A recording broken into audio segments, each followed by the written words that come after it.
The Houston Texans officially introduced offensive coordinator Nick Caley to the Houston media today. I have not seen his press conference yet, but everyone's saying it's awesome. Let's decide for ourselves. Also, more fallout from Alex Bregman's decision to leave the Astros for the Boston Red Sox, signing a 3-year, $120 million deal with an opt-out after every single year. We heard from Dana Brown, Joe Espada, and some Astros players about him. You'll get to see that. And the Rockets beat the Phoenix Suns last night. There's also a chance, just a chance, that that game last night could lead to Kevin Durant coming to Houston, at least based off of everything we heard during the game and after. I'm Paul Gallant, and this is the Gallant Says podcast on Thursday, February 13th, 2025. A radio show host in Seattle called Paul Gallant. Paul Gallant's wondering the same things a lot of people wonder. You are definitely living in the hindsight world today, Paul. Do you feel there's been a consistent theme with the interceptions? I think every interception really has a different story. I was just kind of curious what Paul gets to see. Are you kidding me? Paul Gallant, what the hell is wrong with you?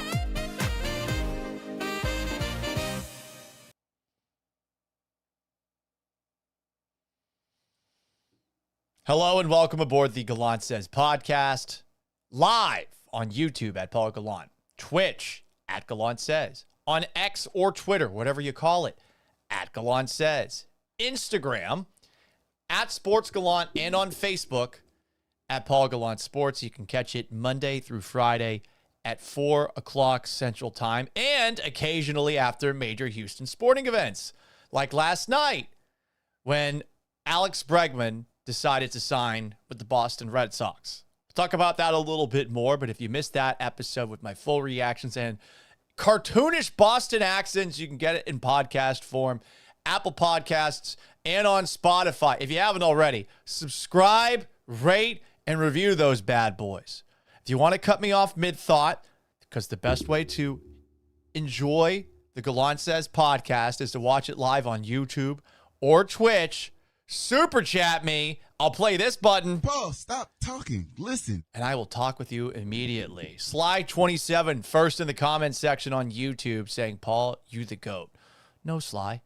You the GOAT. Actually, Sylvester Stallone is the GOAT, Sly. Gotta be honest there. Tulsa King. Paramount Plus. Not a bad show, all things considered. But I appreciate you stopping by. Nick Caley is the Houston Texans' new offensive coordinator. He was introduced to the media today.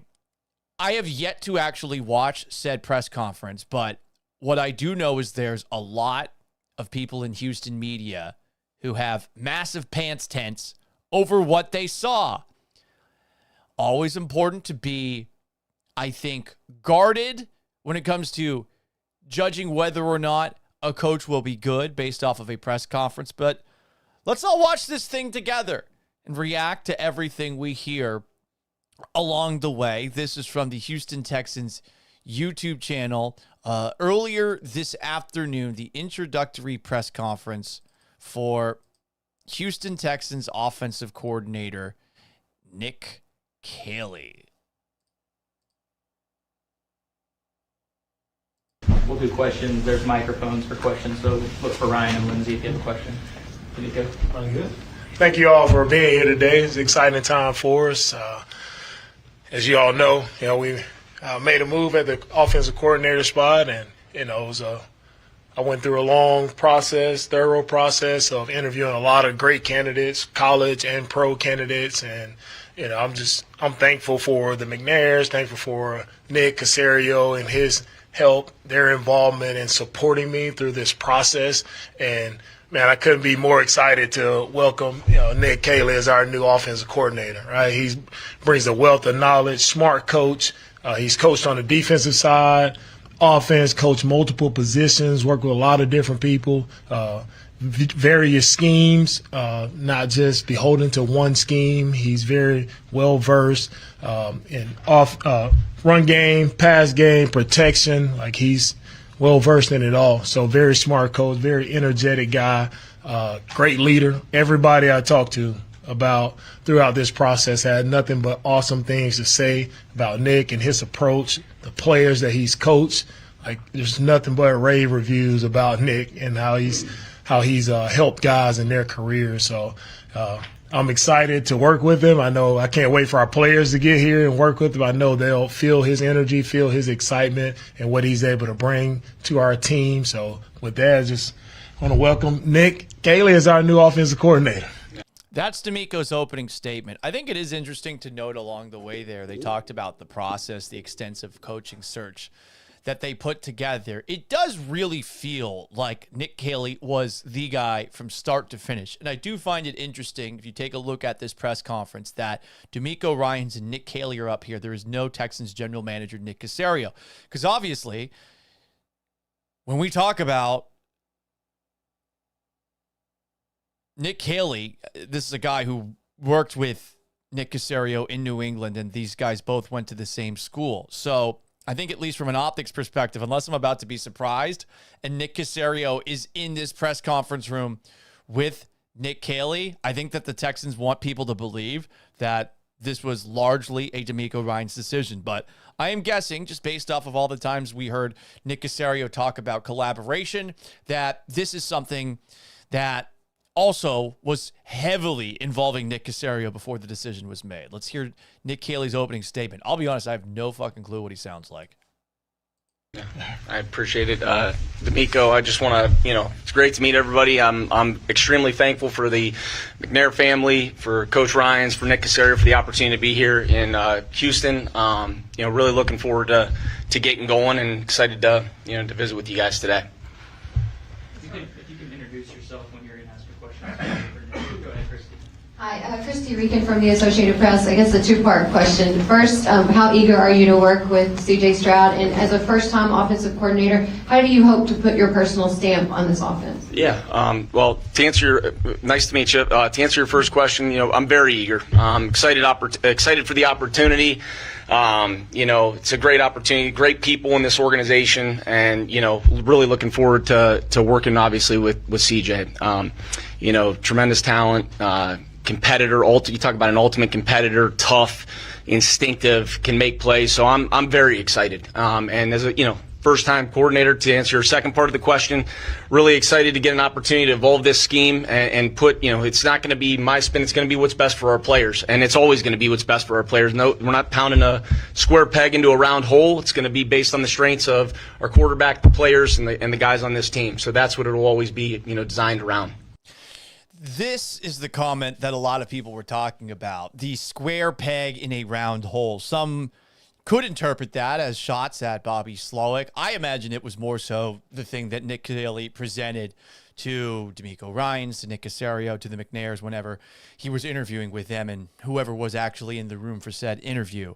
And I am a big believer in this idea. I have always hated the idea that you just run your scheme and players have to fit into the scheme. No, you got to tailor whatever you do, offensively or defensively, to the strengths of your team. And it seems like that's such an obvious thing, right? But a lot of people really love the plays that they put together. There is a level of ego involved in coaching, no doubt about it. Any form of leadership involves ego. And there are some guys who believe it is my way or the highway. And I've always thought that's fucking crazy. You got to adapt your plans to what your personnel is. This is very obvious. But what does Nick Caley mean by that? Especially with the context of what we saw from Bobby Slowick running this very same offense last year. That's open to interpretation. But I know a lot of people loved hearing that. It is an obvious statement, in my opinion. I don't want to give him too much credit for saying something that all coaches should take into account. But it is nice to hear, just given how frustrated we were with this offense last year and with Bobby Slowick. More from Texans offensive coordinator Nick Caley at his introductory press conference today. Yep. Nick, last year the Texans had a lot of protection issues, and you guys have elevated Cole. What can you do to protect Stroud? Talking about Cole Popovich there, by the way. That's John McClain asking the question. Cole Popovich was the Texans' assistant offensive line coach. He is now their head offensive line coach, which is a move not everyone loves, given where the offensive line was last season. And give him the kind of time that he needs. Yeah, I think it all starts up front, obviously, and it's really all 11. I mean, we all got to be in sync, and I think protection starts, obviously, with communication, with trust and communication, cohesiveness up front, and really having clear, rules in the protection system. So we're gonna, we'll be going through that process. Obviously, I got a, history with Cole, dating back to my time in New England when he was our offensive line coach and I coached the tight end. So that moment right there, it's another sign that Nick Casario's fingerprints are on it, but the Texans, for whatever reason, maybe it's because of their paranoia about being considered Patriots South with Bill O'Brien, with Jack Easterby, and with others back in the day. It does seem like it's pretty obvious that this is a lot of Nick Caserio going on right now. So just something to keep in mind. There are prior relationships here, and I think DeMeco probably wanted to keep Bobby Slowick around, but he was probably pressured by others to move him out. And I'm sure that DeMeco eventually came to the decision just based off of the way that the offense was, the fact that it didn't adapt. They kept on saying, like, we're going to do what we do, whatever the fuck that means. There are a lot of reasons that you could get mad at just the things Bobby Slowick said, let alone the actual execution on the field. Here is more Nick Caley talking about who he's working with on this Texans coaching staff. Tora McJohnson says he's got a Boston accent. He's Boston Sean McVay. I don't hear the Boston accent, but let's keep going. So I have a really good working relationship and a level of trust with Cole. He's a very good football coach, and I'm excited to go through this process with him. Nick Wilson from KPRC TV. Your coaching philosophy, how would you describe it? And to follow up, just kind of some of the influences of the Bill Belichick's and Sean McVay's, maybe going back to JCU with Regis Gate. Yeah, nice to meet you. Starting off, everything I'm going to... I like that he's regularly saying nice to meet you. Preach, and we're going to preach here, is going to be rooted in fundamentals. I think you look at every good play, it has good fundamentals. So we're going to start from the ground up, building fundamentals and getting repetitions and time on task with that. The things that I can take, had the opportunity to obviously come most recently with Sean in LA, have a tremendous amount of respect for him, learned a ton of football, from him, as well as obviously Coach Belichick with my time in New England. Invaluable experiences for me, and they're both rooted very similarly, maybe different personalities and different ways of doing things at times, but it's fundamentals. It's not beating yourself. It's playing clean. It's controlling the line of scrimmage. That's the run game. That's pass protections, etc. And it's being a cohesive unit that takes care of the football. So, those are going to be the things that transcend any kind of scheme, any specific play. We're going to be fundamentally based and rooted in that. A lot of gobbledygook along the way there, right? Basically, he's saying, yes, I am taking ideas from Bill Belichick and Sean McVay. But he used a lot of words to do it. Is he going to be a lot like Nick Caserio, where, on average, the transcripts for Nick Caley's press conferences on Thursdays, which is typically when the Texans' offensive coordinators had their availability, are these just going to be really long word salads? We shall see. Here's more Nick Caley. Nick, Jonathan Alexander, Houston Chronicle. Nice to meet you again. A lot of people I love how everyone's saying nice to meet you. And Nick Caley's saying the same thing back. Work with you talked about. Wonder if he got a new haircut for this one. See this fade? He's got the fade up top, and then he's got the fade into his beard. How you waited for the right opportunity. Why in particular was this the right opportunity for you? Now that I think about it, Tora McJohnson, I kind of see the Boston Sean McVay thing that you're talking about. Why did you feel like it was the right fit this time? Because of the people. Starting from ownership, to Coach Ryans, to Nick, to the people, to the players, to the staff that we have here, I feel really... The people, Jesus Christ. You don't need to be a politician, Nick. Just say C.J. Stroud. C.J. Stroud is the quarterback, and I think I can make him look better than my predecessor. Convicted in that, and I think, you got to get the right people on the bus, and we have the right people on the bus, and I'm really... Riding buses? Hopefully no one's getting forced to sit in the back. Excited about that. DeMeco, two-part question. What kind of led you to land on Nick, and why did you feel like you guys had to make a switch and relieve Bobby of his previous duties? Yeah, I talked to a lot of great people throughout this process. He was asked about talking with Nick. Talked to a lot of great people throughout this process. And it was clear as I kept going through it, talking to people, and going through my process, it was very clear that Nick was the right guy for our team. Just with his energy, right, his leadership ability. I think with him being able to understand the run game, pass game, with him being in multiple schemes that were successful, understanding how to tailor the offense to the players that we have, that led me to Nick. And I feel really strong in my conviction that he can lead us and get us over the hump. Right? We've had a lot of good success these first 2 years, and the reason for doing it is I think there's another level that we can go to. And so I said earlier, it's my job to take this organization to new heights, and I think hiring Nick will help us to get there. A lot of nothing. And that's generally the DeMeco Ryans experience. I am slightly regretting watching this thing live for the first time with you guys. So we'll continue to Mystery Science Theater 3000, this press conference. DeMeco Ryans and Nick Caley introducing Nick Caley, Texans offensive coordinator, to the world. DeMeco, and welcome to Town Coach. I'm Kim Davis with Chalk Talk. Thank you. Nice to meet you. Two-part question. DeMeco. I got to go to one of these, and I got to say my thing.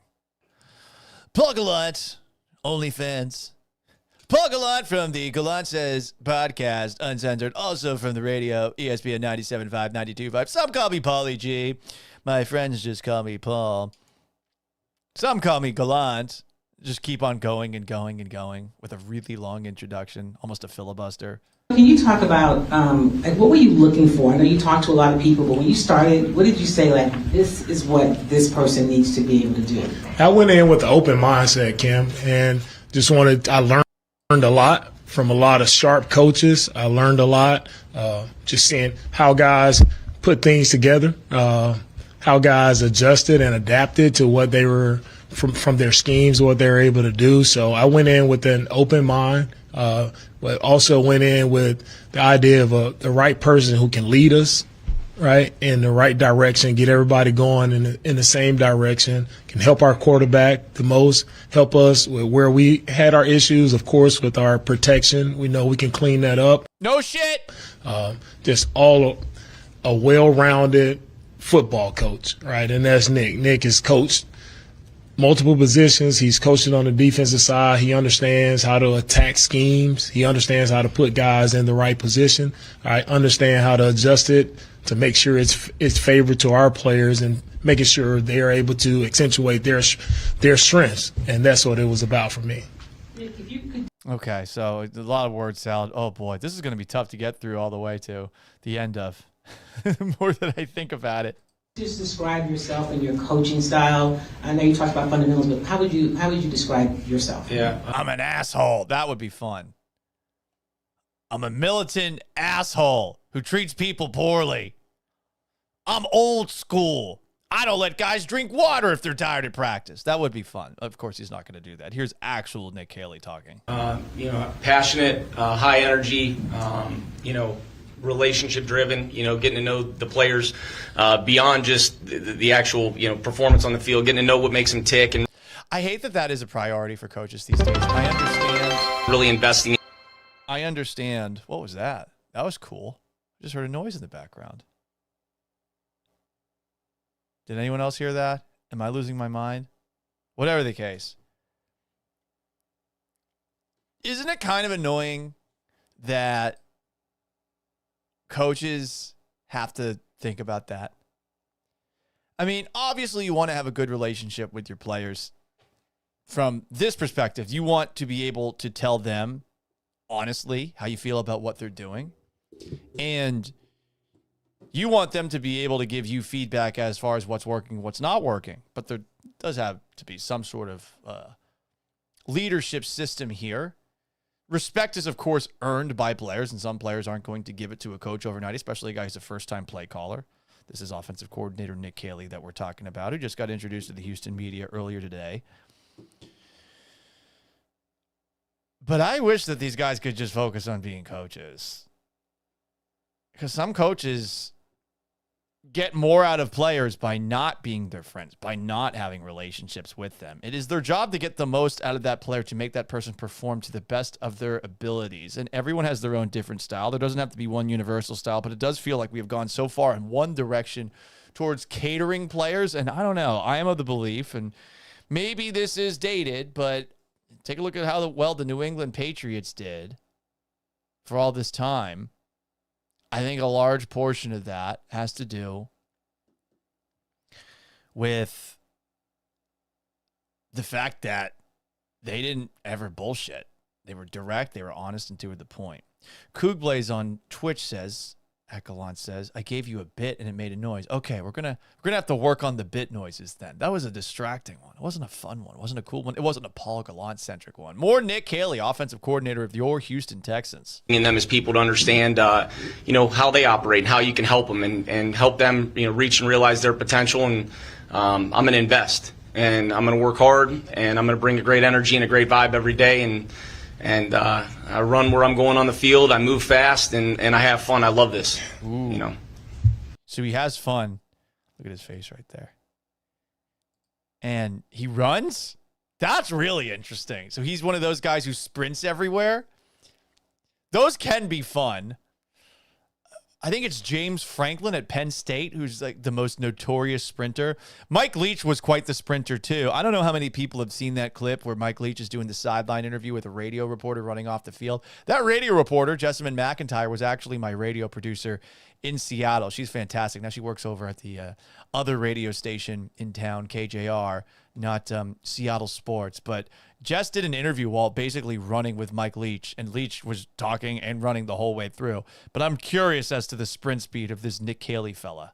More Nick Caley. Texas Tag says, why does he look like a bootleg Alex Bregman? You're right, he kind of does look like Bregman. If Bregman had facial hair and a little bit more on top, I can see it. Someone's going to comment, all white people look the same to you, don't they, Texas Tags? That's not fair. More Nick Caley, Texans offensive coordinator, meeting with the media for the first time today. How are you doing today, Nick? Great, yourself? Brian Bearford from Big Sarge Media. I have a two-part question, one for Coach and one for you, Nick. Coach, how apprehensive were you to hire another first-year offensive coordinator, first-time play-calling offensive coordinator? Well, to me, there's always, everybody has that first time. I was a first-time play caller. Right? There are a lot of guys who have that first time, so I wasn't beholden to or nervous about hiring someone who was their first time, because it's about the person. And I think you get the right person to do the job, and I truly believe that Nick can do that. And it's play calling is also about who you surround yourself with. And I think, we have a really strong staff offensively and defensively. Surround ourselves with the right people who can help when it comes to calling it for the first time. It feels like the first time. A good Foreigner song. So, I mean, that's the answer you have to give when you're talking about hiring a guy with no experience, especially when that person is stepping in for somebody who, when he was named offensive coordinator, had no experience. Here is the follow-up question. This is from Big Sarge Sports. And Nick, you're coming from a situation with the Rams where you had two wide receivers in Cooper Kupp and Puka Nacua, two players who nobody really, was on anybody's radar coming out. All right, we'll listen to the rest of this question in a moment. But G agrees with Texas Tags, saying he's laughing at that bootleg Bregman. Texas Tags says all white people look the same when I asked him that question. Then says JK. You can't take that one back, sir. Meanwhile, Cougblaze asks on Twitch, if Bregman and Manziel had a kid, it would look like this dude. Oh my God, I see it. Although I might also now all of a sudden be looking at all white people as looking the same. More from Nick Caley at the press conference. College like that, you have that type of situation here with this wide receiver room. How do you get the best out of players like Xavier Hutchinson that y'all mentioned?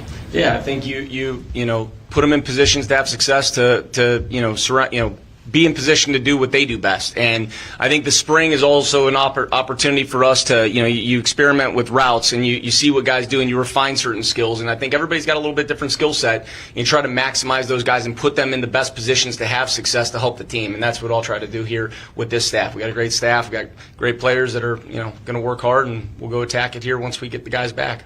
That's a semi-obvious statement. No? Put our guys in the best position.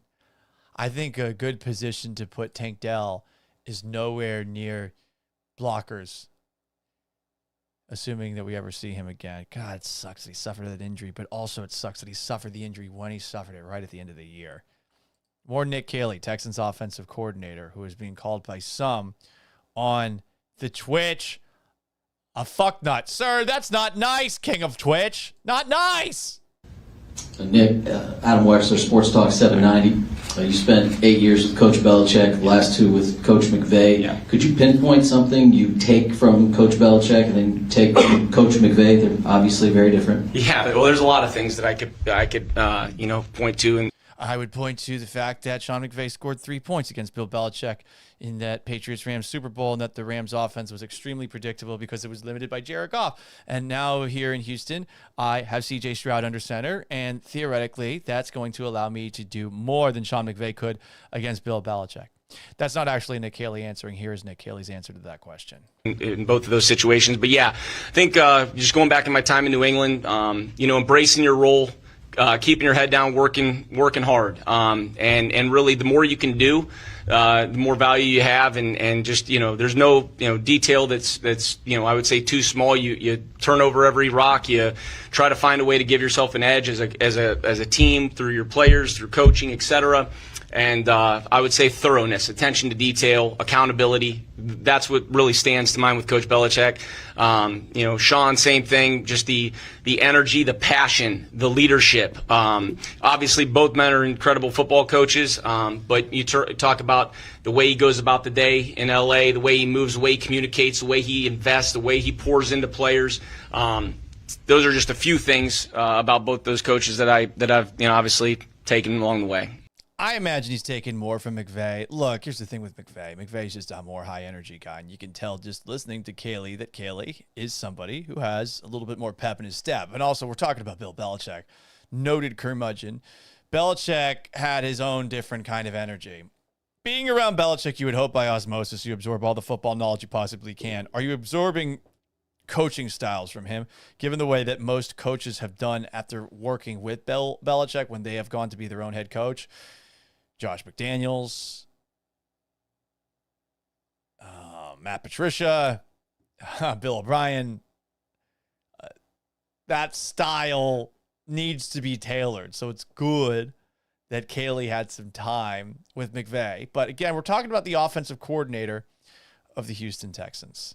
Spoon DJ says that Nick Caley looks like AI. That is slightly different than if Bregman and Manziel had a kid / bootleg Bregman. But it is interesting seeing all you guys weigh in on this guy's appearance. Here's more Nick Caley. Nick, welcome. Greg Bailey from ABC here in Houston. I understand it takes all 11 with protection. Yep. Specifically with the offensive line, what are the foundations in your coaching history that you'll lean on to get that group, to use DeMeco's term, to the next level? Yeah. Well, with the offensive line, the quarterback, obviously the halfback, you got to be able to see the game through the same set of eyes, and you got to be going in the same direction, and you got to be tied together. And it starts with communication, and it starts with protecting inside out and establishing a pocket. Please protect inside out. Yes, it really does start with protecting inside out, because they couldn't do that last year. It was super bad. Anyway, more Nick Caley. The depth of the pocket, the width of the pocket, and that extends obviously into the tight ends, receivers when you're chipping and stuff like that. But it does. It really starts inside out, and it starts seeing it through the same lens, and we all got to be coordinated in that. If I could follow just real quick, is there any coach who's influenced your views of the offensive line? Sure. The experience that you have with that? Yeah, Dante Scarnecchia. I was with Dave DeGuglielmo. Oh, that's so awesome. Dante Scarnecchia is the greatest offensive line coach ever. I know this because I'm a Patriots fan. Yes, I want to hear him say that. Now, does that mean that he's going to be able to do the same things that Dante Scarnecchia did for like 4 decades with the Patriots? I don't know about that, but love hearing that. All you had to do to give me a good old-fashioned Patriots pants tent is mention their greatest assistant coach ever. More Nick Caley, who is also being described on the Twitch at Gallant Says as looking more like a football guy than Slowick. Yeah, I can see that. I think it's the facial hair. Slowick just looked young. Slowick's 2 years older than me, and I know I look older than him. King of Twitch says he looks like the other offensive coordinator to me. So that's Slowick. White people look alike. Why is everyone saying white people look alike in the chat today? Kugblaze says Slowick looked like an altar boy. It's the lack of facial hair. Spoon DJ says all white people look alike. Spoon, I know for a fact that not all white people look alike. You have red hair. I have black hair. What are we talking about? We have some variances. We're both very pasty, though. More from Nick Caley, Texans offensive coordinator. In 2015, very good coach. Dante Scarnecchia, longtime New England coach, influenced a lot of, what I've obviously learned up front in the protection systems. And then, been a part of other ways of doing it too. But yeah, in terms of my, the formative stages, it would be, my early years in New England, obviously, with those two. Hell yeah. Let's go, Patch, dude. Let's go, Patch. Tom fucking Brady, kid. Warren with the Houston Chronicle here. Hi. DeMeco's spoken about your ability to coach in different schemes, pulling from different areas. Just kind of in your first time calling plays, do you have an idea of where scheme-wise you're really going to be drawing on for building this offense and kind of where you're pulling from? Sure. I think, you have things, you have foundations and pieces that you want to, hang your hat on, obviously. I think, again, it's all about the players. There's different years. Every year is different. So we're going to do it around the strengths of our players. But I want to obviously first start off establishing the run game. What is that going to look like? Well, it's going to be based on, again, what we do best.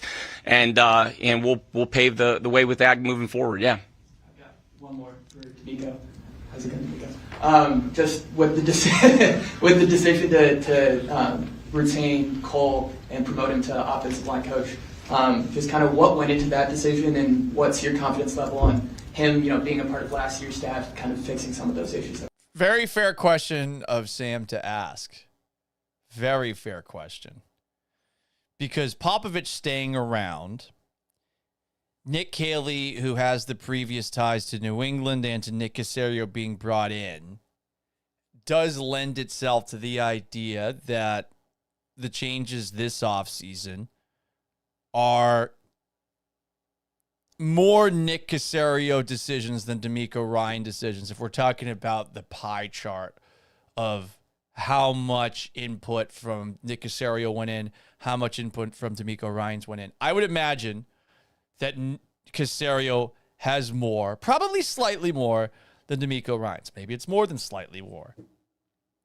But Cole Popovich staying around, previous Patriots ties, Nick Caley coming in, Nick Caserio being here, it does feel like this is a compromise of sorts for DeMeco Ryans. Here's DeMeco answering that question from Sam Warren of the Houston Chronicle.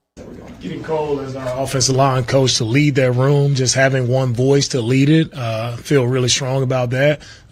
Cole helped a lot of our young players when it came to developing. He had a really great relationship with a lot of guys, and I think very highly of Cole and what he's able to do. And I think him having a prior relationship with Nick as well, and them being able to work together and them to hit the ground running instantly, I think that also led to my decision. So he's even admitting it right there. That's a part of this. But it's not like he sounds resistant to it. Honestly, I don't think he would acknowledge that if he was resistant to the idea that the previous relationship between Nick Caserio and Nick Caley would be something he wasn't a fan of. Here's more DeMeco. I know we'll be better for it. Landry Locker, Houston Football, and the locker room. I got one for DeMeco and one for Nick. DeMeco, what was it like? This is the second time you've looked for someone to kind of oversee the offensive side of the ball. What was it like this time as compared to the first time when you hadn't been a head coach yet? This process, it was a little easier. I think knowing what I was looking for and knowing what to look for after being a head coach for 2 years now and seeing how we operate here, and it was an easier, process for me. The first time around, becoming a head coach, it was very hectic, trying to get a new staff, trying to put everything together, a lot more hectic this time. You know what's interesting? you can make some comparisons to DeMeco putting a coaching staff together to Donald Trump or any president when they first come into office, figuring out who they can bring in, who's good, who's bad, who they should trust, who they can't trust. It is a lot at once for a first-time head coach, especially if there's not a lot of talent on the roster. So that is an interesting dynamic, and DeMeco thought Bobby Slowick could do it, and clearly after 2 years, even though they gave Slowick a raise after last year, they changed their minds pretty quickly, and I think you should always feel comfortable changing your mind if you believe a decision is wrong, not being so patient that you wait it out. And credit to the Texans who actually essentially paid Bobby Slowick to go away after giving him that raise. Just being able to take my time, not rush anything, but to think through it, get the right guy, talk to a lot of different people, right, to get a lot of input in what we were doing. So felt much more comfortable this time around. And Dick, you said the scheme's going to be player-driven. A lot of talking points when you hire an offensive coordinator. Are they going to run the McVay scheme? Are they going to go back to the Patriots? How would someone like me describe the scheme if we were talking about it? Yeah, it's going to be Houston's. It's going to be Houston's. See? That is how you deflect from the idea that you're Patriots South. It's Houston's. That's how I describe the offense. This is a fantastic political answer. A master class from Nick Caley here. More from Texans offensive coordinator Nick Caley. Be our scheme based on what we do, and I don't say that to throw any curveballs. It really is. I mean, my history dating back to when I first got into the National Football League under Coach Belichick is we were going to be a game plan team. If that meant we were going to run duo and gap schemes and run the ball 45 times to win the game, then that's what we were going to do. If we had to run more perimeter plays, wide zone, and we felt that was going to give us the edge, we were going to do that. It was all going to be based. We were going to ask our guys to do what they do well, but it was going to be based on what we do to help us win. And at the end of the day, we want to win. And that's priority for us. That's good. I like that their priority is to win. Landry asking more questions here. Follow up. And watching last year and taking in all that information and approaching the offseason, is there anything that you think or any area of improvement that you think this offense needs to make to achieve those goals? I would say this. I'm really only focused on moving forward, and each year is different. We're going to hit the time. We're going to get into free agency, draft, etc. We'll see how our team shapes up here in the next couple months, but we'll put our focus in that one day at a time as we put together our roster. Hell yeah. He just dodged that question entirely, talking about last year by just bringing up a bunch of football cliches. Stellar brings up on YouTube, you got to get rid of Laramie Tunsil to get the most of the young offensive line. Here's the tricky thing. Laramie Tunsil's your best offensive lineman. There's no debating that. He is. Are you going to get rid of him just to get more out of the younger players? I don't know if you go about it that way. More from Texans offensive coordinator Nick Caley at his introductory press conference this afternoon. Nick, having a weapon like Joe Mixon in the backfield, you talked about running the football, specific to Joe. What are some of the skill sets you see from Joe and kind of the mentality he has as you plan things out? Yeah, I love his mentality. I love the way he runs. I love the way he finishes. He's a violent runner on contact. He's competitive. I've admired him for a long, long time. So I'm really excited. He's a really good player, and I'm really excited to work with him. On the tight end position, it was a spot that they made an investment in. Didn't really use the tight ends as much this past year. You have a long background with Rob Gronkowski and guys like that. What do you hope to do to get the most out of the tight end position, blocking and catching passes? Thank you. Yeah, I love tight ends. Obviously, I'm a little bit biased there, but he was the tight end coach. I love tight ends too. Am I right, guys? Bonk, send me to horny jail. More Nick Caley. I think we got a great group of guys, smart, tough, competitive, and in my history we've used a bunch of different guys in different roles, and I like tight ends. He says it twice. Bonk, sir. Bonk. Goodness gracious. The fucking grow, motherfucker. You kidding me? We get it. You like tight ends. I like tight ends too. We all like tight ends. Tight ends are great. So is America, isn't it? More Nick Caley, Texans offensive coordinator. We're watching his introductory press conference and reacting to things that he says, Mystery Science Theater 3000 style. Here is the Texans offensive coordinator. Hi, Nick. Welcome to Houston. Chancellor Johnson. Question for both of you guys. DeMeco, I'll start with you. If there was one thing that you would specifically point to from the interview process that you walked away really impressed with Nick, what would that be?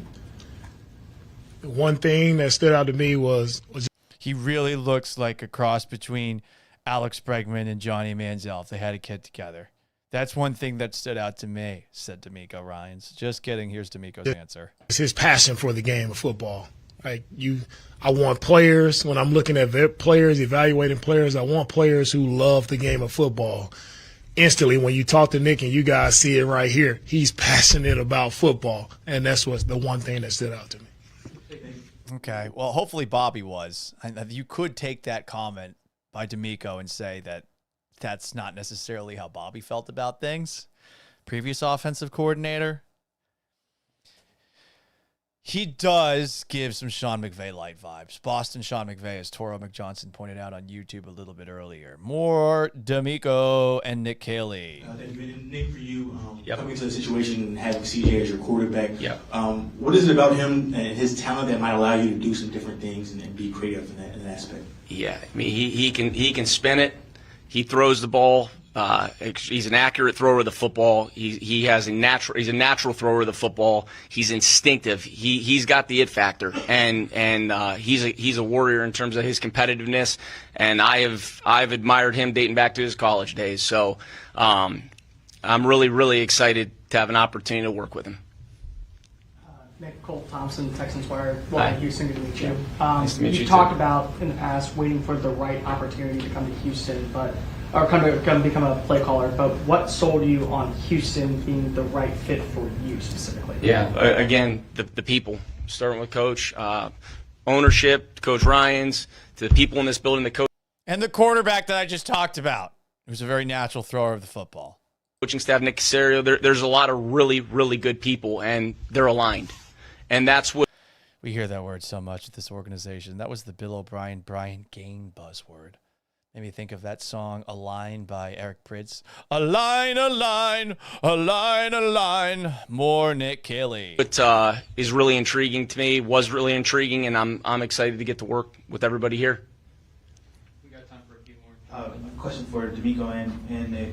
First for DeMeco, obviously free agency is coming up and you have some pending free agents. Wondering about the potential of bringing a guy back like Stephon Diggs, and then for Nick, what type of players do you look for to build your offense around? What type of traits do they have? So if I can start with DeMeco first. We won't get into specifics on free agents. That's a process that'll take its time, so I won't get into specifics on different guys. Nick Caserio is going to be in charge of that. DeMeco, very quick with his answer there. And Nick, what type of traits do you look for in particular players? Yeah, tough, unselfish, dependable guys that love to compete and love football. That will start there, and obviously extend to the specific skill sets at different positions. But talent would be a best place to start. But yeah, that's important. You want guys that love the craft, that care about it, that give a shit, that work hard. I want guys that love the game, that love to compete, and are good teammates. We all know that CJ has a tremendous amount of talent. This question for DeMeco has a tremendous amount of talent.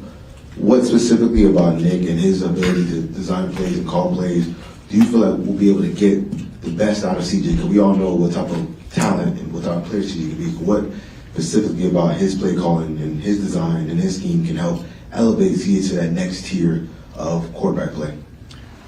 We all know CJ is a really great quarterback. Right, so it's just about developing that relationship with CJ and also just putting CJ and everyone else around CJ in the best position possible for us to move the football down the field and score points. I think Nick is going to do a great job of that, building that rapport relationship with CJ. And I think CJ is already, a great player. It's just getting everybody on the same page. As we talked about that communication, all 11 guys being on the same page. We do that, and instantly CJ will be better.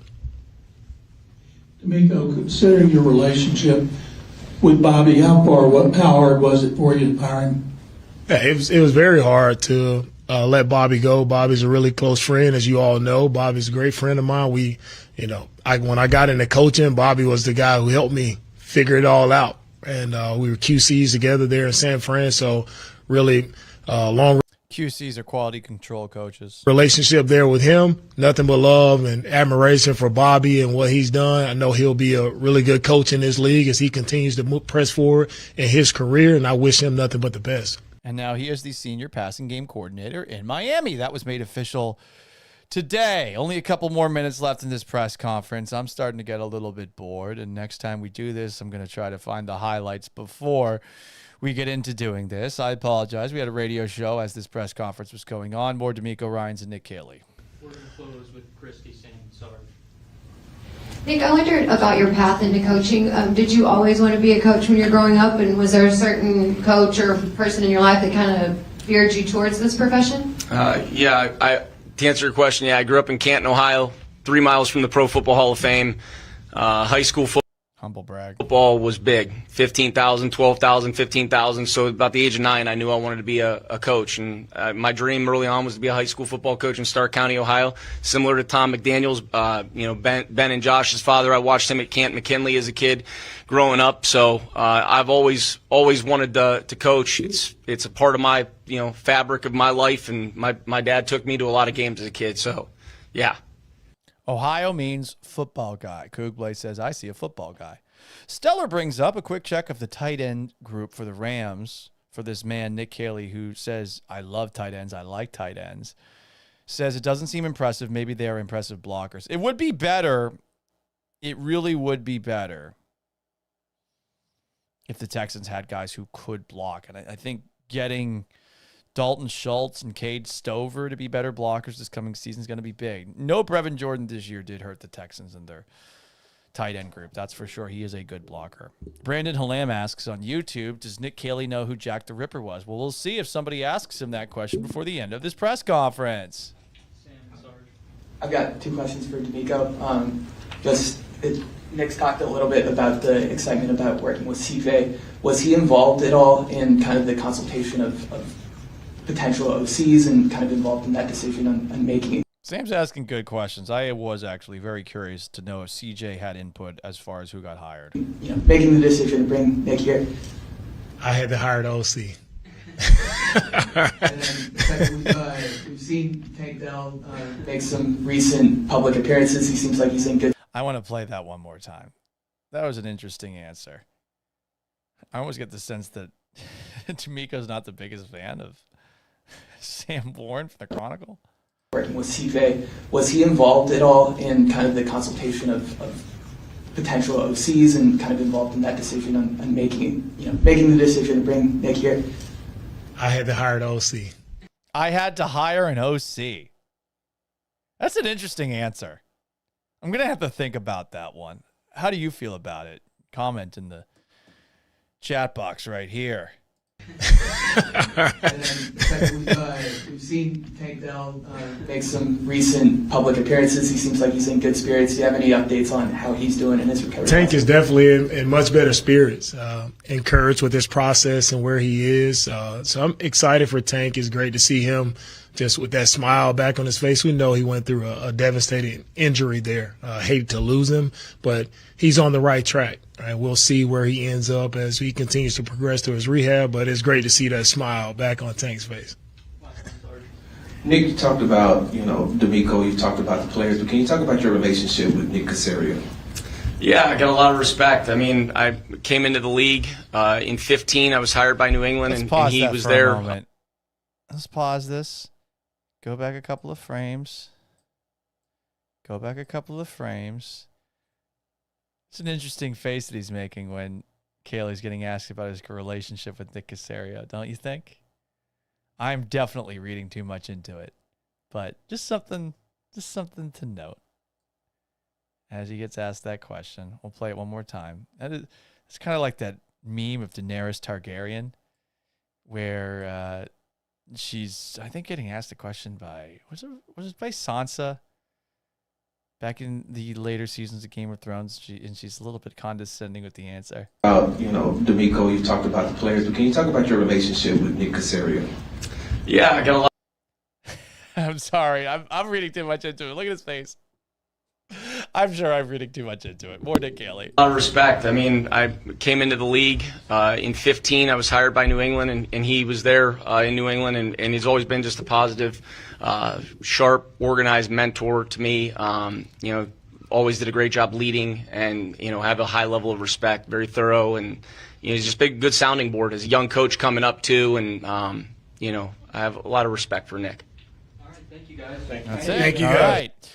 So that's the press conference. A lot of people are doing dancing in the streets over this press conference. I got to say, hey, listen, he said some of the right things. I like that he said that this is an offense that's based off of the personnel we have, not a specific scheme, but it's also worth noting that he never laid out a scheme. Does he need to? No, not at this point in time, but when asked about what their identity is, he says Houston. I guess that's because he's talking about how he's going to tailor this offense around the players. And that sounds great in principle, but you do have to wonder about the limitations that he's going to face just given where this offensive line is. They invested a lot of money into this offensive line. They've invested a lot of draft capital into this offensive line. And to see what it was last year, fuck, man. Sure, it could be largely the coaching. It could be the offensive coordinator because this was an issue at times in year one for CJ Stroud. But fucking A. You're asking Caley to do a lot here, and it can't be all the coaches. There's a lot of personnel here I think you got to seriously evaluate on that unit, especially if you're keeping around Cole Popovich, the assistant offensive line coach from last year. Everyone is excited about this press conference. This doesn't make me feel any differently about the hiring of Nick Caley for better or worse. It does feel like Nick Caserio was a little more hands-on in this decision. I'm sure that it was collaborative, but this really does feel like a Nick Caserio move. More than a DeMeco move, who I'm sure did co-sign this. We'll see how the two work together. So that's the press conference. Let's take a look at some of the stuff going on with the Houston Astros in the wake of Alex Bregman signing that deal with the Boston Red Sox. 3 years, $120 million, $40 million on average a year. He can opt out after every single one of those seasons.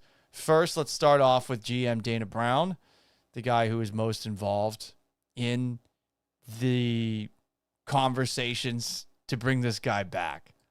Because I think any Astros player, you ask him, they would have told you that they just want Bregman back. Here's the GM of the Houston Astros at West Palm Beach today for Astros spring training, courtesy of Brian McTaggart of MLB.com. I've heard about it. I don't think it's official yet, but so I won't comment on that. He's heard about the Alex Bregman move, but it's not official at this moment in time. I don't think the Red Sox have put out a press release, but it was reported by The Athletic. It was reported by ESPN. More from Dana Brown. Are you happy at least there's some clarity, or was there always clarity for you guys because you were moving forward regardless with Perez and Walker? Look, I would say, if it's true, I'm happy for Bregman. He's had a great run here, and so that's all pretty much I can say. Have you reached that? Happy for Bregman. He had a good run here. Man, when asked about the conversations they were having with Bregman, he always said, we're keeping them internal. Now he's trying to, avoid tampering here, and is probably hoping that this is the last time he's ever going to face Alex Bregman questions. I mean, look at his face right here. The pursed lips. To the camp to find out the situation. Have you reached out to Boris or the player to find out what the situation? No. Why not? Just to confirm. Yeah, I won't get into what we do in terms of our free agents. Look at his face. He doesn't want to fucking be there. Look at his face. Look at this mouth. What is going on? Looks like an old person that lost their dentures.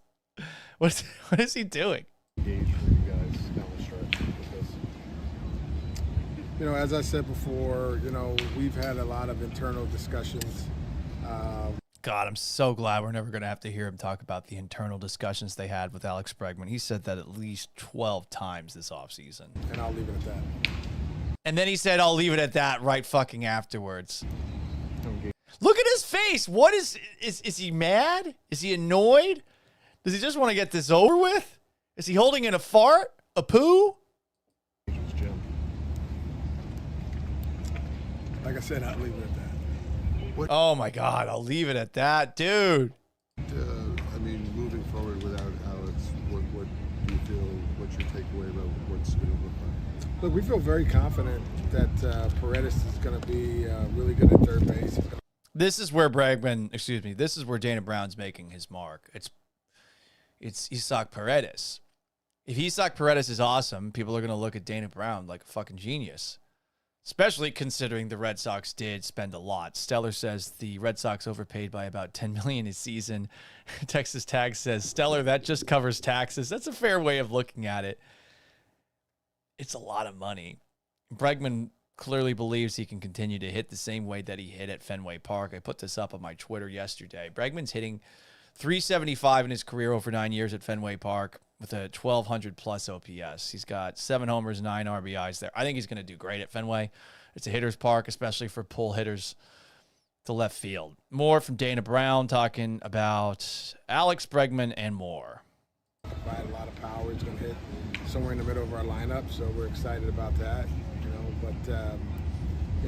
Acquiring Paredes was part of what we would do to fill that position at third base. How do you view Lance? I guess he's getting asked about Lance McCullers afterwards. So that's Dana Brown talking about Alex Bregman. A whole lot of nothing, but that's a little disappointing given what a politician he is and how bombastic Brown can be from time to time, sometimes to the point of putting his foot all the way in his mouth. What did Joe Espada have to say about Alex Bregman reportedly, since I guess it's not official, signing with the Boston Red Sox? Here is the skipper of the Stros. No. Woke up to the news. So no, I have not had a chance to, text him or call him. I'm guessing the first question was whether or not he's spoken with Alex Bregman since the news happened. Interesting. I wonder if there was any communication at the end from Bregman to the Astros about, hey, this deal's done. The way Dana was describing it sounds like no. And from the way Joe opens up that question, opens up this little press setting, gangbang is what they call it. I know it's a weird term. Opens up this little media availability. That's the less awkward way to say it. Here he is talking a little bit more after being asked if he's talked with Alex Bregman. Did you just have the team meeting? Is that? No. I addressed the pitchers and catchers. Okay. They don't want to answer this at all.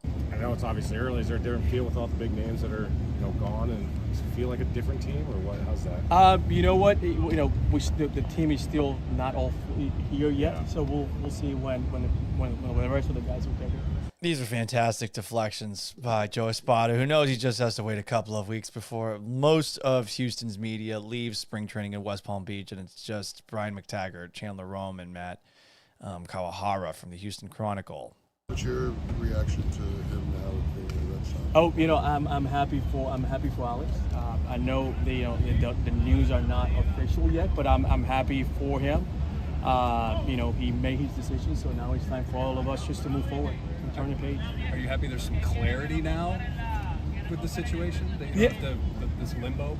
Yeah, you know what? I think for everyone, if the deal becomes official, I think it's important for us just to know that, I want to talk about the guys in camp. I want to talk about our team. We have a really good team.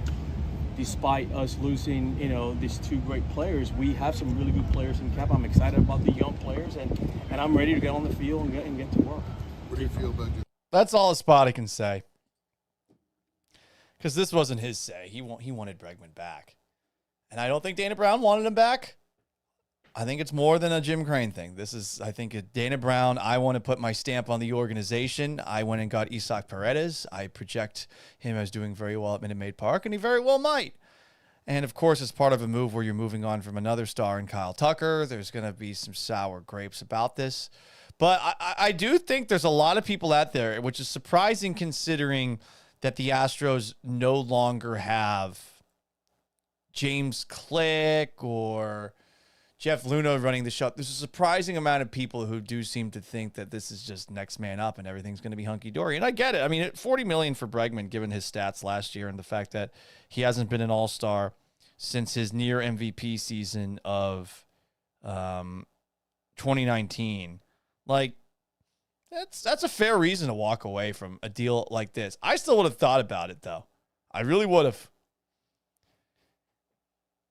Because who else were you going to go get this offseason? Hopefully an outfielder, I guess. But the big obstacle for the Astros were the contracts that the previous regime, before Dana Brown, gave to Jose Abreu and gave to Rafael Montero. If those two contracts weren't still in the books for two guys who probably aren't going to play at all this coming season in the major leagues, that just makes it really hard for them. And if they had the space, I really wonder if Jim Crane would have put pressure on the Astros to bring back Bregman. But perhaps this is a world that we live in now where Dana Brown has a little bit more input than James Click seemed to have. More from the Astros at spring training. Pitchers and catchers are there, but also Chas McCormick was there. Here's Chas McCormick talking about Alex Bregman signing with the Boston Red Sox. But, he's one of the best teammates I've ever had. Just like a leader aspect, even, obviously watching him play every night. But even off the field, like, every day. Like, ready to win, ready to compete. He's not about himself, too. He'll help the team, help anybody. So I try to pick his brain as much as possible. I'm happy for him, make good money, playing at Fenway. Plays great at Fenway. Obviously, wish he was here with us. But, he's one of the best teammates ever, and he deserves every penny. Again, watching him play every single night, and even just off the field, him coming to the clubhouse at 1 o'clock for a 7 o'clock game, he's ready to go. First one in the cage, last one, out of the field. He's pretty awesome. I saw someone on Twitter or X just referring to what Chas McCormick said there, how well Bregman hits at Fenway Park, and he really does. And this person suggested or just put out that Bregman's actually got better career numbers at Fenway Park than Ted fucking Williams, one of the best hitters ever. He's playing back in the 40s, guy who I think fought in the Korean War as a pilot. Very, very big, great company to be in. Of course, he's only played in Fenway Park in the regular season, generally 3 games a year. So it's a limited sample size over 9 years, but he is hitting .375 with a 1,200 plus OPS there. That is insane as far as numbers go. More from Chas McCormick. I'd explain, or how would you guys fill the kind of the void? You talked about the clubhouse stuff, the leadership. Yeah. How big is that going to be to try to replicate that? Yeah, we're going to need to. Obviously, I thought Breggy was our leader last year, so we're just going to need to find another one. But obviously, we're still a really good team. Obviously, we've lost some guys, but we're still going to be good this year, and we know what we got, and I think we're going to be great. We have some good additions, and next couple of days we'll find out who can lead this team. Breggy was our leader last year. Someone's going to have to fill the void. Who fills the void? I really wonder about that one. I heard Joe Espada suggesting that goes to Jeremy Pena. I don't know, man. I'm skeptical about that. Here's more from Chas McCormick wrapping his thoughts up on the state of the Astros and questions about Alex Bregman. Yeah, but, I know he's a free agent after this year, so I get it. What was he asked about there? Sorry, I'm a little gassed. Long day, doing the live stream last night, doing TV this morning. Additions and next couple of days we'll find out who can lead this team. Are you surprised they traded Tucker? Ask if they were surprised they traded Tucker. Yeah, but I know he's a free agent after this year, so I get it. Yeah, but I get it. Look at that frown. Looks kind of like Paul Rudd there. All right. One more comment. This is Chaz McCormick talking about the state of the Astros outfield, which I think a lot of people look at, and they're not too excited about it. It don't impress me much. More from Chaz McCormick. Definitely, we want to surprise some people. Obviously they think the outfield's not going to offensively do as much, but, I think we will. I think we'll have a great outfield. How are you feeling right now? Dan mentioned he thought you were swinging the bat well. Yeah, I feel good. I locked it in this offseason. Last year was last year. It's a new year, and I feel good. Swing feels good. Mentally feel good. Physically feel really good. So I'm ready to go. I'm excited to play. As you looked back this winter at last season, was there a All right, I'm a little bored with what McCormick's saying, but it was interesting to hear him at the very beginning of that comment talk about how he thinks that this outfield's going to surprise people. They fucking have to. If the outfield can't surprise people, it's going to be rough. Let's read some comments really quickly on YouTube at Paul Gallant, on Twitch at Gallant Says, on X and Twitter at Gallant Says, on Instagram at Sports Gallant, and on Facebook at Paul Gallant Sports. You can catch this thing live and interact with the show live Monday through Friday. 4 p.m. Central Time. You send in a super chat. I will interrupt whatever the fuck I'm saying and play this. Bro, stop talking. Listen. Former Texan guard Wade Smith, and I'll answer your question right away. Stellar says the Red Sox. I already read that comment. Stellar says, I don't think the Astros would be in this dead money situation if Click was not let go. Click got Montero for free and Yainer Diaz from Miles Straw and got Mauricio Dubon for nothing. I think any general manager would have stopped them from the extensions that they gave. The Abreu one, there were metrics that suggested he was on the other side of his prime. The Michael Brantley signing, I still don't get that one because he was coming off the shoulder injury. It's like they gave it to him entirely based off of what he's done in the past. G asks, what's with the Breggy hate? At least that's how it seems across social media. The guy gave us nearly a decade of good/great baseball, and all I've seen is people happy to see him go. There's a lot. There's more than there should be. He had a great tenure with the Astros. I don't know if he's an all-time Astro. I feel like if Lance Berkman gets his number retired, we can start having that conversation about Bregman. But I look at Breggy as a guy who was one of the most important contributors to this Astros dynasty. He is the guy that has been here and contributing almost as much as Jose Altuve, though Altuve was there for the 2015 season, the first year they made the playoffs, and of course had those 4 years from 14 through 17 where he led the American League in hits and led the American League in stolen bases a couple of times.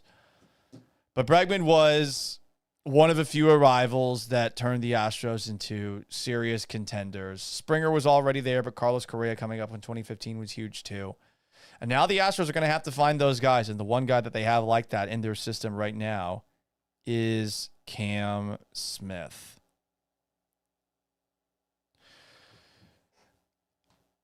Last night, the Houston Rockets played the Phoenix Suns. Rockets won 119-111. This game was interesting because of who was on the opposing bench and who was playing for the opposing team. Devin Booker was on the bench. He didn't play, but the Rockets are supposedly interested in him. And Kevin Durant was out there for Phoenix, and he played great. He had 37 points on a night where Jalen Green was rather inefficient, and Tari Eason was in the starting lineup and looked pretty good out there, which makes you wonder if eventually somebody gets moved to the bench that's a veteran to give more minutes for Jabari Smith Jr. whenever he comes back. Could Dylan Brooks be the one going to the bench if they're already trying to figure out if Tari Eason can be a starter? We'll see. But as far as last night's game, I said this on the radio show on Wednesday. I thought that their Wednesday night game against the Suns was a golden opportunity for a lot of different things. First off, for Jalen Green to hopefully show that he's a great trade asset for a team like Phoenix. He didn't do that. He was an inefficient 4 of 15 from outside. I think he shot close to 30% over the course of the game. But it was also about proving to Kevin Durant, who the Rockets might go after this offseason, that this is a pretty awesome destination if he wants to win a last title before he hangs him up. a place where he'd actually be appreciated. Because I think that this city is starved for a guy who's a great basketball player. They've been dying for that for a while. And if Durant comes to the Rockets, even if he is in his late 30s, he adds a level of relevance that they haven't had since James Harden and Russell Westbrook left. They're fun this year. They're scrappy. But would Durant fit? Well, I don't know if Durant would fit. But I do know that Durant gets along famously with a lot of Houston Rockets players. Here is my old co-host, Vanessa Richardson, on the Space City Home Network broadcast last night, talking about all the ties that Kevin Durant has to the Houston Rockets. There are so many connections. Supersonics. That makes me feel really old. They were rookies together for the Seattle Supersonics. That makes me feel really, really old. More from that's also good to hear. Clearly, there's already a little bit of chemistry, even if not all of those players would be around. After a Kevin Durant trade, there's a clip on Space City Home Network showing Kevin Durant hugging Fred VanVleet. Now that is something. I wonder what Durant learned to drive in, given how tall he is, and given this was a pre-NIL day. Like, I would assume he's driving some sort of piece of shit, right? Maybe not. Maybe it was a really nice car. Maybe Durant was the exception at Texas. Texas does have money. But that's really interesting. That's a pretty intimate thing to happen. When I was in Seattle, Russell Wilson randomly bragged about teaching DK Metcalf how to swim, and I think DK Metcalf was so pissed that came out, because I remember interviewing DK about that, and I asked DK, hey, is that something you'd ever want to have happen again? Like, would you want to learn anything else from Russell Wilson? And he laughed, and he didn't really answer the question. It made me laugh. More from Vanessa Richardson talking about the Rockets many times. You hear all that, and you see this on the Rockets broadcast with Vanessa setting this up and doing a fantastic job relaying all these details. It does make you think like they're just planting the seed. This is going to happen. If Udoka likes him and still likes him and is still raving about him like that, there's a very good chance that they're going to try to go get him this offseason, even if some of their players, like Jalen Green, have shown market improvement since Udoka took over. Here's more Vanessa talking about plant the seed of him potentially coming back to Texas, although it would be Houston and not Austin. See what it Udoka made him a little tougher. Now, Udoka might be taking a little bit of credit there, but Udoka is not one to fuck around. If someone is soft to him, he will call it out, and I like that. That's a funny story about Kevin Durant. Good job by Vanessa on that part of the Space City Home Network broadcast. And, of course, I'm a big fan. She's a friend. More from Kevin Durant now after the Rockets-Suns game last night. Here is Kevin Durant talking about his relationship with some of these young Rockets players, courtesy of Chancellor Johnson. JG, I mean... That's Jalen Green, JG. We built a good bond over the last few years. And to see his growth as a player and his confidence level has grown since he got into the league. Been working out with Jabari a couple times. Somebody I always watched when he was in high school at Auburn. These guys just want to be great, man. You know, you're in the gym all summer, you playing pickup, you go back from pickup to lifting weights, to come back the next morning and do the same thing. You know, it's going to pay off at a certain point. So what I took from them is like the work ethic, you know, and attention to detail. And you got guys like Royale, Ime, and the rest of the coaching staff who's going to hold them to a standard every day. You're going to see growth in them pretty quickly. What do you think? That's pretty high praise from Kevin Durant. Now, obviously, this year they had such a great January. I think the entire NBA took notice. I mean, inside the NBA actually acknowledged them after a month before saying they don't know how to play basketball. So they've won 2 games in a row. Here's more from Kevin Durant, again, courtesy of Chancellor Johnson, talking to the Rockets media about Ime Udoka and his thoughts on him. I mean, I was with Ime, so I know how real he is. He don't sugarcoat a damn thing. He gonna tell you exactly what he feel and how he feel you should play,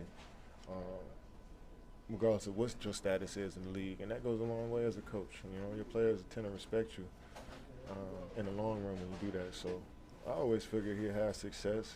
You know, he picked great jobs for one. I mean, picking Boston, so many teams wanted him, but picking Boston with that length, athleticism, and building that identity for them, and then coming down. Hell yeah, Celtics, they're so awesome. Down here and doing the same thing. They kind of play similar, you know. So Eman's done a great job with these guys. Yes, he has. So Durant clearly is impressed by what he sees there. Justin Singleton correctly points out that Durant said he's going to stop training with those Rockets players because they just beat him. I think he's saying that in jest. More comments. I know a lot of fans would rather have Devin Booker, says Justin Singleton, because he's younger. But he says he wants to retire his son. Also, the Suns would be fucking crazy to trade him. They really would. G comments, not a fan of blowing up the young core for a superstar. Would much rather follow the Boston Golden State, pre-KD, Bucks approach to building a championship contender. Mortgaging the future isn't worth the risk. Here's the thing with Durant. I don't think you're going to have to give up that much for Durant now.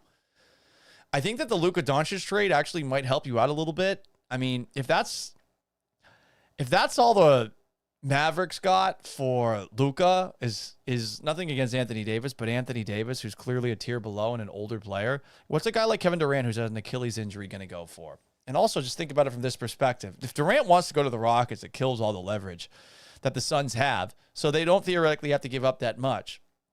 So I think the person you have to ask about is Jalen Green ever going to become consistent? And I'm skeptical about that. I think he's shown a lot of improvement with Ime Udoka running the show, and he's still young. He just turned 23.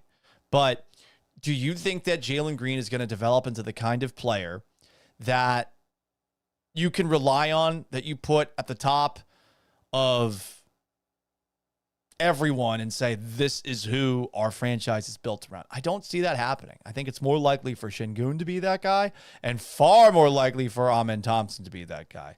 So Green becomes expendable. And remember, the Fertitta family did say that the Rockets are in phase 2, and the way this season has gone, couldn't you imagine Tillman Fertitta with how bad this team's been the last couple of years, especially since he took over, or Patrick Fertitta, his son, being a little bit pushy and impatient?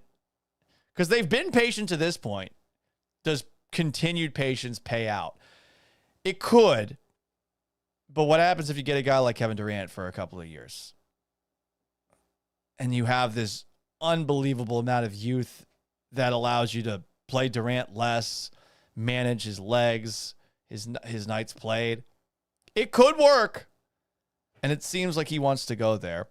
Justin Singleton points out something my co-host Joe's brought up. Only thing is the Rockets have no closer. Durant's a known closer.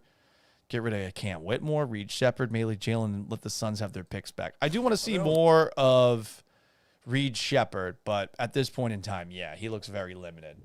I'm not going to go so far as that one guy on Rockets Twitter who thinks he's washed, but I'm at least paying attention to that guy because he feels pretty strongly that Reed ain't it. We shall see. That's going to wrap up today's edition of the Gallant Says podcast, live on YouTube at Paul Gallant. If you haven't already, please like this video and subscribe to my channel. If you're a first-time stopper by, on Twitch at Gallant Says. If you haven't already, give me a sub.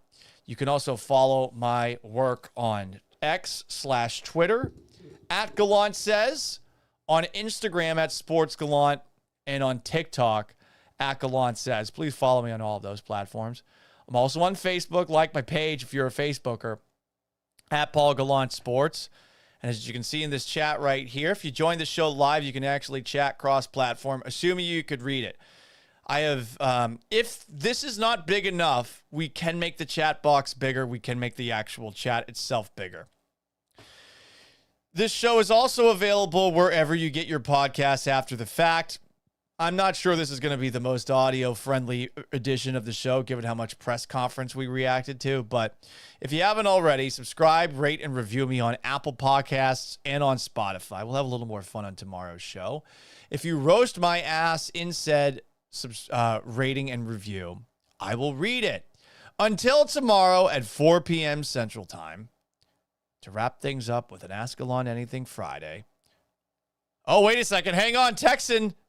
Paul, stop talking. Listen. Texan super chats.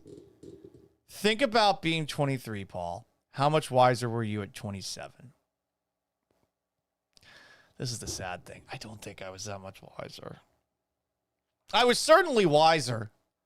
I don't think I was that much wiser, though. And I want it known, I'm really fucking immature. I'm someone who still goes out and drinks way too much on the weekends. It helps being single, which might suit me. Who knows? Maybe I'm always going to be single. But I don't think I was much wiser at 27 compared to 23. Really think about it. It's not... My 20s were a blur. I definitely had more experience doing this job, you know? But Texan, I appreciate the super chat. Thank you very much. Basically, I'm just trying to tell you, at age 35, nearly 36 in a couple of months, I don't think I'm that much more mature than I was at 27. He asks us about being a better experienced professional. What have you grown in your profession, bro? I think I'm more cynical and skeptical of reporting. I'm a little bit more measured when it comes to dumping on things, especially things that I know I don't know. And I'm a lot more willing to admit that there are things I don't know. I think that does lend itself to trouble in a hot take industry where people want to hear hot takes. I know what I am absolutely at my best at is ranting about things I'm passionate about. I'm told that they're pretty amusing when I blow a gasket. But sometimes that does turn into yelling, and I don't always want to be yelling or anything like that.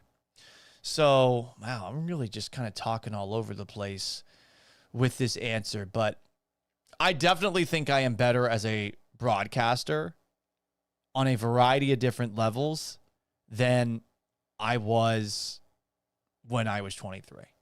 And I hope I would. Because at age 23, I mean, I got on the air. I turned 24. Let me think, 1989. I turned 25 right after I first got a radio show with Brian Straw, which I was doing nights at 610. It was right before I turned 24. I remember this because maybe it was 20. Honestly, I feel so old now. God, that was a third of my life ago almost. But I remember when I got hired, I was super excited, thought it was hot shit. And you do realize in this industry, it'll humble you a few times, that things aren't as easy as they seem. You got to work hard. And you also got to play the political game a little bit, you know? Which I have not done a great job with, but, you know, that's what we've learned in our 30s. We got to be a little bit more political. Anyway, guys, I appreciate y'all stopping by for today's edition of the Gallant Says podcast. Until tomorrow at 4 p.m. Central Time. So long. Farewell. Shout out to the Gallant at Night gang and have yourselves a wonderful Thursday. Peace!